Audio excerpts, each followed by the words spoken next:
Dans Passion d'auteur, Frédéric Diefenthal nous parle d'Oscar Wilde. Frédéric Diefenthal est né dans un taxi. Enfin, je veux dire, sa carrière est née dans Taxi, le film de Gérard Pires en 98, où il compose un duo improbable mais efficace avec Sami Nasseri. Il est propulsé au rang de star après quelques années d'apprentissage, où on l'avait vu notamment au cinéma dans La Totale, Douce France et Le juge est une femme. Actuellement, Frédéric Diefenthal joue l'importance d'être constant d'Oscar Wilde au Théâtre Antoine depuis le 8 septembre avec Laurent Deutsch et Macha Merrill dans une mise en scène de Pierre Laville. L'importance d'être constant ou comment le choix d'un prénom peut changer toute la destinée de deux amis dans la haute bourgeoisie anglaise de la fin du 19e siècle. Quand Oscar Wilde, en 1891, écrit L'important d'être constant, il est à la veille d'une condamnation infamante dont il ne se relèvera pas. On comprend qu'Oscar Wilde puisse déclencher des passions, mais laquelle choisir, Frédéric Diefenthal?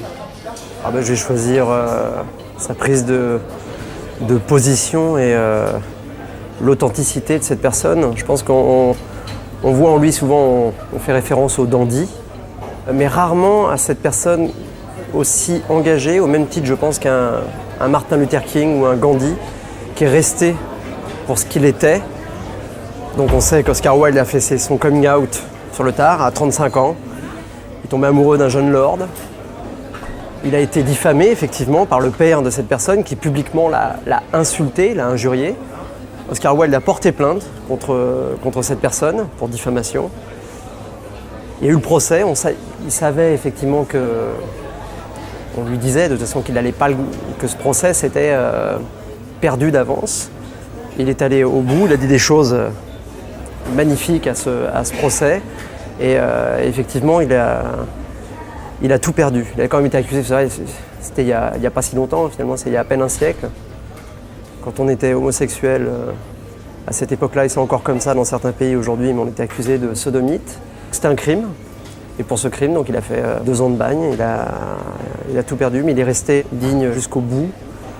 Et c'est justement, sa vie est un paradoxe. Ce personnage qui a à la fois ce mot dandy qui ferait référence presque au superficiel, et l'être en fait profond et généreux.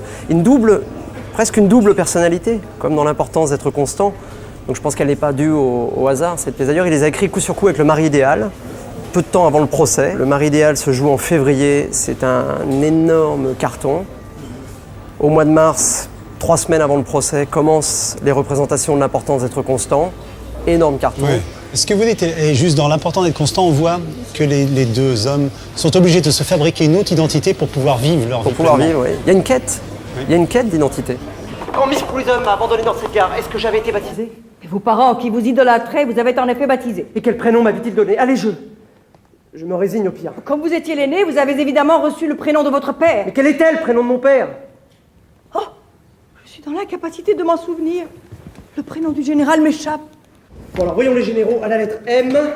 Alors, M. Mixby, Moncrief. Moncrief. Prénom Constant. Il y en a un, c'est une quête sûrement qui remonte de loin. Le rôle de Jack, donc le rôle, j'aime pas commencer par moi, c'est pas bien. Alors je joue Jack, Jack Worthing, qui lui a une quête d'identité qui remonte depuis sa naissance, puisqu'il a été adopté. Et il ne connaît pas ses origines, il le dit, il ne connaît pas du tout. Puis il se retrouve très vite avec une fortune, puisque son père adoptif est très riche, a une petite fille, et ce monsieur meurt très vite après l'avoir adopté. Donc lui il se retrouve très jeune, tuteur d'une jeune fille. Et lui donc s'invente un double pour justement s'alléger cette vie qui est quand même très lourde, puisqu'il a tout ça lui arrive à 15 ans en gros. Et quand vous pensez à Oscar Wilde, vous pensez à cet être somptueux, plein d'esprit, ou vous pensez à sa fin aussi? Je pense que Wilde est quelqu'un de très critique, plus que cynique. Et il n'est pas tombé justement dans le cynisme, il aurait pu, après ce qui lui est arrivé. Et pas du tout, il faut voir ce qu'il a écrit, même quand il est rentré après le bagne, il est allé en France, parce qu'il avait tout perdu, il n'avait plus rien. Il était dans cet hôtel qui est devenu, après, qui s'est appelé l'hôtel des Beaux-Arts. Il n'a même plus les moyens de payer sa chambre, c'est pour ça qu'il a dit j'ai vécu au-dessus de mes moyens, je serai mort au-dessus de mes moyens. Je vous remercie. Merci. Et bien sûr, j'espère que tout le monde ira vous voir.